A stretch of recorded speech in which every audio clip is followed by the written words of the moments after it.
Bonjour tout le monde, j'espère que vous allez bien. On se retrouve dans un décor que vous allez certainement reconnaître si vous étiez là il y a un an, vestige de mes premières vidéos. Et aujourd'hui, on va parler d'un sujet intéressant, on va faire une théorie du complot, on va être complotiste contre les données économiques. Je plaisante bien sûr, on va faire une réelle analyse, mais tu verras que on va déconstruire un narratif dominant autour des données économiques, des data, qu'on trouve dans les calendriers de publication, que tous les analystes macro aime commenter, et je vais te montrer que derrière ces données, il y a une réalité qui est parfois déconnectée de la vraie réalité, l'économie réelle. Pour le contexte, vendredi dernier, ou il y a plus longtemps si tu regardes cette vidéo plus tard, Israël a frappé l'Iran, le pétrole a bondi de 7% en quelques heures, la mécanique habituelle de flight to safety, de fuite vers la sécurité, vers le dollar, vers les bons du trésor américain, on ne l'a pas vu autant qu'avant, parce que en ce moment, depuis quelques temps déjà, selon moi, la Fed a perdu le contrôle du dollar et des bons du trésor américain. La Fed, Réserve fédérale, Banque centrale des États-Unis, c'est une entité qui agit de près sur l'économie avec des leviers monétaires et qui emploie généralement ce qu'on appelle une forward guidance. Ils vont simplement dire ce qu'ils vont faire pour pouvoir prévoir le futur et que les agents économiques, les gérants de portefeuille, etc. puissent intégrer ces informations et voilà, faire avec et ne pas avoir des surprises quand il y a des décisions de politique monétaire. Mais en réalité, on est en droit de se demander qu'est-ce que ça vaut la forward guidance, parce que si quelqu'un te dit c'est comme ça que ça va se passer, mais que c'est pas le cas. Alors ça vaut quoi? Ça vaut rien. Et la Fed, c'est un petit peu ce qu'ils font. Bien sûr, je ne dis pas que c'est facile, je dis pas que c'est extrêmement simple d'avoir une feuille de route sur du long terme et de la suivre. Simplement, le narratif qu'ils défendent est parfois un peu obsolète à mes yeux. Ce qu'ils défendent, c'est la data dependence. C'est le fait d'être dépendant aux données économiques pour prendre des décisions. Sur le papier, c'est bien, ça permet de ne pas être dogmatique, de ne pas être idéologique, de ne pas avoir des œillères qui permettent de voir uniquement ce que tu souhaites. Si tu te fies uniquement aux données économiques, alors, dans l'idée, tu prends des décisions objectives, sérieuses, etc.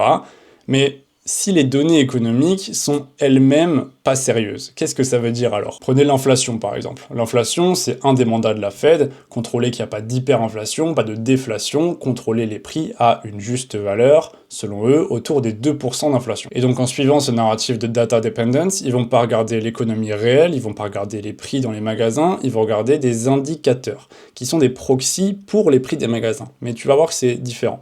Ils vont regarder le CPI, ils vont regarder le PPI, ils vont regarder le PCE. Le PCE, c'est très regardé par la Fed. Tout ça, c'est des indicateurs, j'en ai parlé dans mes vidéos. C'est ce que tout le monde parle globalement. Tu vas voir un calendrier de publication économique, il y aura marqué tout ça. Tu vas voir n'importe quel article économique, il va te parler du CPI. Et c'est pas à tort, bien sûr, faut en parler parce que c'est un indicateur que la Fed regarde. Simplement, est-ce que c'est un indicateur que les marchés regarde. Parce que la Fed, en tant que trader, en tant qu'investisseur, on la regarde pour des indications, le forward guidance dont je t'ai parlé, mais si on veut vraiment investir ou trader, on regarde les prix, on regarde ce qui se passe sur les marchés, ou plutôt la valeur. Qu'est-ce que ça vaut vraiment comparé au prix? Est-ce que je peux pas faire un arbitrage? Est-ce que je peux pas acheter ou vendre une valeur qui est selon moi sous-évaluée, surévaluée? Et les prix, les marchés ne reflètent pas toujours les datas, ne reflètent pas toujours les données économiques. Et c'est pas forcément irrationnel, ça veut pas dire que les marchés ne comprennent pas les datas ou quoi, c'est peut-être qu'ils ne font plus confiance ou pas confiance aux datas. Il y a un an, j'avais fait une vidéo dans ce décor d'ailleurs, tu peux la regarder ici, où je te partageais comment je fonctionnais dans mon analyse fondamentale. En trading, qu'est-ce que j'utilise comme information, comme outil pour gagner de l'argent, pour être un trader. Et cette vidéo, malheureusement, n'a pas fait beaucoup de vues. Bizarrement, quand je parle des prop firms, ça fait 8000 vues, mais quand je parle de la conviction pour gagner en trading, vraiment ma méthode, ça fait 900 vues. Bref, franchement, c'est dommage parce que tous ceux qui avaient regardé cette vidéo, les 900 d'entre vous, bravo, parce que la conviction que je t'avais parlé dans cette vidéo s'est avérée sur l'année dernière. Sur les 365 derniers jours, il s'est déroulé exactement ce que j'ai dit dans cette vidéo. Et je dis pas ça pour me jeter des fleurs, c'est pas simplement pour dire j'ai raison, c'est un exemple pour te montrer que dans la réalité, tu peux ne pas être d'accord. Tu peux aller à l'encontre du narratif dominant, tu peux aller à l'encontre du consensus, sans que ce soit irrationnel. Tu peux avoir raison quand tous les autres ont tort. Et pour résumer, si t'as pas vu la vidéo dont je parle il y a un un an, je disais simplement que les indicateurs d'inflation sont globalement du bullshit, que ça veut pas dire grand-chose, et que la Fed serait forcée de garder des taux d'intérêt plus longs pendant plus longtemps, higher for longer, et un an plus tard, effectivement, la Banque Centrale Européenne a baissé ses taux, et relativement à la BCE, la Fed a gardé des taux supérieurs pendant plus longtemps, au-dessus des 4% encore, malgré des tentatives, malgré des intentions de baisser les taux.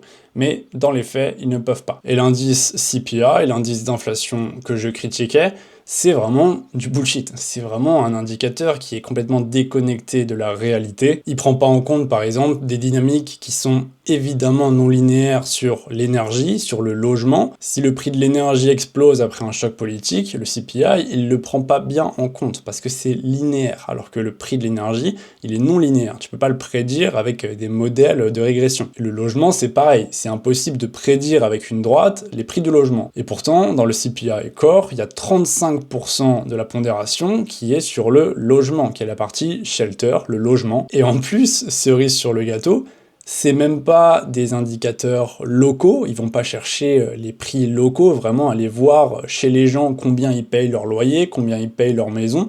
Non, c'est un proxy qui s'appelle le Owner's Equivalent Rent et qui pourtant prend 35% du CPI. Donc tu vois ce que je veux dire. Et donc quand tu regardes les données effectives, quand tu regardes les publications du CPI, tu vois que c'est assez stable, quoi. Il n'y a pas de surprise, il n'y a pas d'énormes problèmes, il n'y a pas d'alarme, tu vois. C'est pas alarmiste de regarder le CPI. Et donc tu comprends bien que si la Fed dépend de ces données, si elle regarde ces données pour, selon ses dires, ne pas être dogmatique, en réalité, elle est complètement biaisée. Les datas qu'elles analysent sont biaisées, donc elle-même est biaisée. C'est un petit peu comme une IA ou n'importe quel modèle de machine learning. Si tu lui donnes des datas qui sont terriblement mauvaises, alors l'output sera mauvais. Et un autre exemple évident, il y a l'inflation, mais il y a aussi l'emploi. Les gens regardent beaucoup les données de l'emploi parce que l'emploi, la force ouvrière, la force productive d'un pays, c'est un indicateur qui est merveilleux pour plein de choses, pour énormément de choses. Donc simplement, si les datas sont révisées mois après mois, ça crée des problèmes. Et devinez quoi? Le NFP, quand les datas sortent, quelques mois après, un mois après, les données sont révisées à la baisse. Je te mets également à l'écran les dernières données du NFP, les données sur l'emploi aux États-Unis. Et tu vois dans cette colonne-là que tous les chiffres depuis mars, avril, mai, ont été révisés à la baisse pour un total de plus de 100 000 jobs perdus, simplement avec des révisions du chiffre. Lors de la publication, donc l'information qui est intégrée par les prix, qui est intégrée par la Fed, est tout simplement une information qui est mauvaise, c'est pas une vraie information. Donc on se demande comment la Fed peut justifier d'être dépendante aux données économiques quand les données économiques sont elles-mêmes révisées et donc totalement invalidées par la méthode qu'elle emploie, par la méthode que la Fed désire employer. Regardez les données, ça veut rien dire. Si les datas changent du jour au lendemain, bah ton modèle change du jour au lendemain. Et la forward guidance, bah elle passe par la fenêtre, quoi. Si tu changes d'avis tous les jours parce que les datas changent tous les jours, ça ne vaut rien, ça vaut rien. Tu es juste quelqu'un qui retourne sa veste. Évidemment, la Fed, et même, je vais pas parler de Trump dans cette vidéo, c'est pas le but. Peut-être que je ferai une vidéo pour parler de Trump, parce qu'il y a eu beaucoup de choses qui se sont passées. J'ai pas fait beaucoup de vidéos ces derniers temps, parce que je travaillais beaucoup sur des trucs perso. Mais là, c'est parti, je reviens pour faire davantage d'analyse fondamentale, davantage de trading quantitatif sur ma chaîne YouTube. Bref, là où je veux en venir, c'est que ce que la Fed prétend contrôler, c'est les datas. C'est l'inflation, c'est l'emploi. S'il y a une hausse de l'inflation, alors on baisse les taux pour réduire l'inflation. C'est ça le narratif de la Fed, c'est littéralement son job. Mais si elle contrôle plus le narratif, si elle contrôle plus les datas, que les datas sont invalidées comme tout ce que je viens de te dire, alors la Fed sert à quoi? Qu'est-ce qu'elle fait? Enfin, c'est complètement ridicule. La Fed n'a plus la portée qu'elle prétend avoir, elle réagit. C'est complètement différent, tu vois, le rapport de force n'est plus le même. Les traders, avant, ils regardaient la Fed pour avoir les instructions, pour voir le futur. Maintenant, ils regardent la Fed pour voir comment elle réagit à ce qui se passe. Et ce qui se passe, c'est de la géopolitique. C'est des missiles entre Israël et l'Iran, c'est des chocs en tout genre, des chocs qui soient militaires comme énergétiques, comme politiques, des changements profonds de dogme au niveau d'un pays, quoi, au niveau local, comme aux États-Unis. Et dans ces conditions, les informations qu'on écoute quand on est trader et qu'on veut avoir des informations qui valent la peine d'être écoutées, pas une réaction, pas, tu vois, une analyse de journaliste, si on veut aller au cœur de l'information, eh ben on regarde au Moyen-Orient, on regarde pas la Fed. Parce que si la Fed dit bon, on va faire des ajustements monétaires à la hausse, à la baisse pour contrôler le prix de l'énergie, mais qu'une frappe d'Israël en Iran augmente le pétrole de 7%, bah ça veut rien dire. Ça veut rien dire, ça sert à rien. La Fed est totalement reléguée au rang de commentateur, de journaliste qui réagit à ce qui se passe et qui ne mène plus le scénario. Et là tu vas peut-être te dire, qu'est-ce que t'as contre la Fed et qu'est-ce que t'as fait? Rien du tout, hein. C'est pas personnel. J'ai rien contre Jérôme Powell, j'ai rien contre la Fed. Je me moque un petit peu parce que c'est marrant, mais en réalité, l'idée c'est simplement qu'un trader s'adapte au régime macro. Que ce soit un trader manuel ou quantitatif, les régimes macro, c'est quelque chose qui sont très importants. En manuel, c'est ce que je viens de te dire, voir un petit peu en sous-jacent, déconstruire les narratifs qui sont en train de changer. Quand il y a des changements de paradigme, tu dois être le premier là-dessus pour capitaliser. Et en trading quantitatif, il y a des algos, des modèles de Markov par exemple, qui détectent automatiquement des changements de régime. Les deux idées convergent, il faut simplement déterminer dans quel régime tu es pour savoir quels actifs trader, dans quel sens, avec quelle exposition. C'est quelque chose qui est important parce que avant même d'avoir un edge informationnel, avant même d'avoir un edge directionnel, savoir ce qu'il faut acheter ou vendre, il faut déjà savoir sur quels actifs se positionner et quand est-ce que tu peux le faire, sur combien de temps tu peux les tenir, est-ce qu'il y aura des chocs qui vont les faire monter ou baisser. Tu vois, par exemple, quand j'ai commencé le trading en 2021, j'étais très data dependent, j'étais aussi à beaucoup regarder les données macro, les données concrètes quoi, je regardais l'inflation, je regardais les taux directeurs surtout, c'est pour ça notamment que j'achetais beaucoup dollar-yen, parce que je faisais un arbitrage sur le yield spread, il y avait beaucoup plus de taux d'intérêt aux États-Unis et les taux d'intérêt au Japon étaient très faibles, donc j'achetais dollar-yen. Maintenant, c'est toujours le cas à peu près, les taux sont toujours faibles au Japon et les taux sont toujours élevés aux États-Unis, pourtant je short dollar-yen. Donc qu'est-ce qui a changé? C'est quoi qui a changé fondamentalement? C'est pas les données, c'est le régime macro. Je préfère largement acheter une devise dont la banque centrale est encore cohérente, solide. Tu sens qu'elle a encore de l'impact sur ses devises, sur son marché obligataire. C'est le cas de la BOJ, la Banque du Japon. Alors qu'aux États-Unis, tout ce que je viens de te dire, ça fait que la Fed n'a plus la main sur le dollar. Donc, dans un scénario d'arbitrage, qu'est-ce que tu veux acheter, qu'est-ce que tu veux vendre? Simplement, t'achètes ce qui est solide et cohérent, tu vends ce qui est pas solide et incohérent. Parce que le forward guidance dont je te parle, c'est utile. Les marchés, ils le veulent. Les marchés, ils veulent pricer les informations. C'est toute la logique naturelle d'un marché. Quand il y a une inefficience, quand il y a un mispricing, tout le monde se jette pour réduire cette inefficience, pour l'arbitrer. Donc la forward guidance, c'est pour permettre aux gérants de portefeuille, pour permettre aux agents économiques de mieux s'en tirer, de savoir à quoi s'attendre, pour pas qu'il y ait trop de volatilité. Donc le Japon, ce qu'ils font, c'est une forward guidance qui est cohérente. Ils font pas des retournements de veste tous les 2 jours. Évidemment, ils ont des problèmes. Évidemment, parfois, ils peuvent dire « Ok, je monte les taux », en fait non. Mais c'est pas pareil. Parce que le Japon, il prépare lentement ce qu'on appelle un retour à la normalité. Qu'est-ce que ça veut dire très vulgairement? C'est simplement une économie normale. C'est des taux d'intérêt normaux, un emploi normal, une inflation normale, pas de vagues, pas de volatilité, quelque chose qui est cohérent et stable sur le long terme. Et dans ton portefeuille, bah, c'est très bien. C'est très bien d'avoir ça. C'est une valeur qui est à la fois défensive et spéculative parce que le yen est encore sous-évalué en termes de parité de pouvoir d'achat.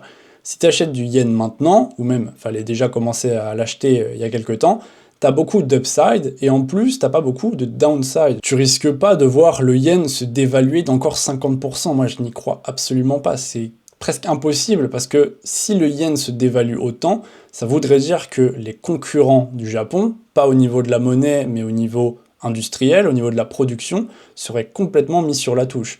Si des Toyota sortent de l'usine avec un yen encore 50% dévalué, c'est BMW, Mercedes, etc. qui font faillite, tout simplement. La compétitivité prix des entreprises qui ne produisent pas en yens, qui produisent en euros, en dollars, etc., serait complètement morte. Donc bien que le yen ait eu quelques problèmes, bien que le Japon était parfois un peu timide pour sortir de la spirale déflationniste, là, on assiste à quelque chose qui est quand même nouveau, qui est quand même quelque chose qu'on n'a pas vu depuis très longtemps, c'est que le Japon a de l'inflation, quand même. On se dit, le Japon qui était dans une spirale déflationniste pendant des années, qui avait des taux d'intérêt négatifs, et aujourd'hui, la Banque du Japon est la banque centrale la plus hawkish, qui veut monter les taux d'intérêt, parce que l'inflation au Japon est au-delà de 3,5%.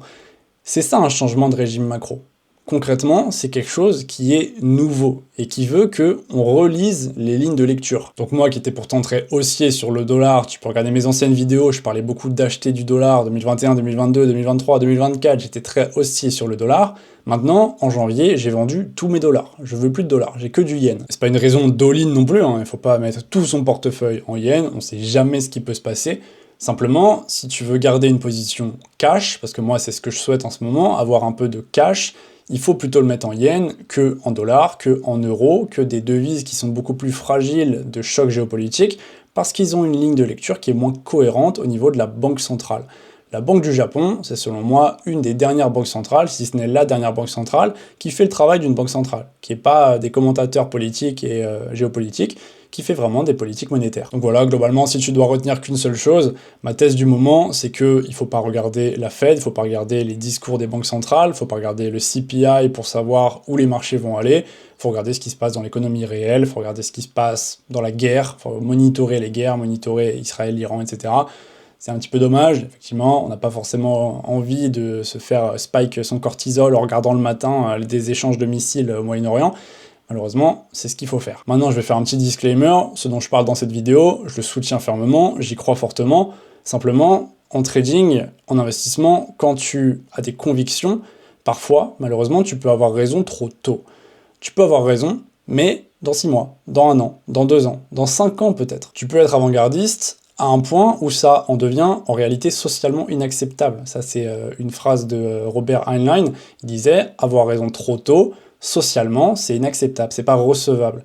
Parce que pour l'œil du grand public, tant que t'as pas raison, t'es juste un guignol. Tant que t'as pas raison, bah t'as tort, quoi. C'est un petit peu ce qui est arrivé à Emmanuel Todd quand il avait écrit son livre La chute finale. Emmanuel Todd, économiste, qui avait écrit en 1976 une thèse sur la chute de l'Union soviétique, sauf qu'en 1976, l'Union soviétique, le bloc soviétique, il était ultra solide. Il était vu comme ultra solide par tous les analystes, tous les commentateurs, macro, géopolitique, politique, historiens, tous ceux qui traitaient le sujet. Ils prenaient Emmanuel Todd pour un guignol, parce qu'en 1976, bah, ça n'avait aucun fondement réel, tu vois. Les datas, les données de l'époque, ne reflétaient pas cette vision de long terme de la chute de l'Union soviétique.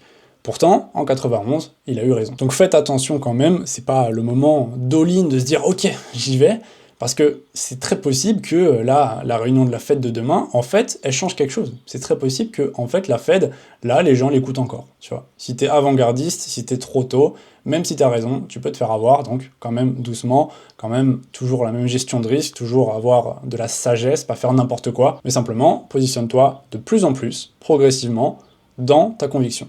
Change tes algos, change ta gestion de risque, change les actifs que tu trades, change la manière dont tu trades, sur quel time frame, etc. Progressivement. Là, tu vois, j'ai dit j'ai changé tous mes dollars en yens. C'est pas exact en réalité. J'ai progressivement changé tous mes dollars en yens. J'ai commencé en décembre, fin 2023, janvier, février, mars, avril, j'ai progressivement converti tous mes dollars en yens. J'ai ridé la chute de dollar-yen. Donc voilà, très content de refaire ce genre de vidéo. Je vais en faire davantage dans ce magnifique décor. Là, je reste en France pendant 3 mois. Après, je repars à Bali en septembre. Donc on va profiter au maximum de cet été pour faire beaucoup d'analyses fondamentales, de faire de la macro, potentiellement une formation sur l'analyse fondamentale, gratuite comme toujours. Par contre, si tu veux avoir du contenu exclusif, j'ai lancé mes rapports macro, tu peux aller les voir en description. Globalement, c'est des rapports de 1000-1500 mots avec des explications, des graphiques et une vision à la fin. Je te donne mon avis, je te donne ma conviction, ce dont je t'ai parlé dans cette vidéo globalement. Tu le retrouves sous forme écrite dans mes rapports. Donc si ça t'intéresse, va voir sur le site, j'en publie 5 par semaine, tous les jours, et un le week-end, avec des hors-séries réguliers, suivant ce qui se passe, des sujets qui m'intéressent, je ferai des hors-séries qui seront accessibles pour tous les abonnés. Et voilà, fin de la vidéo, c'était Brieux, ciao.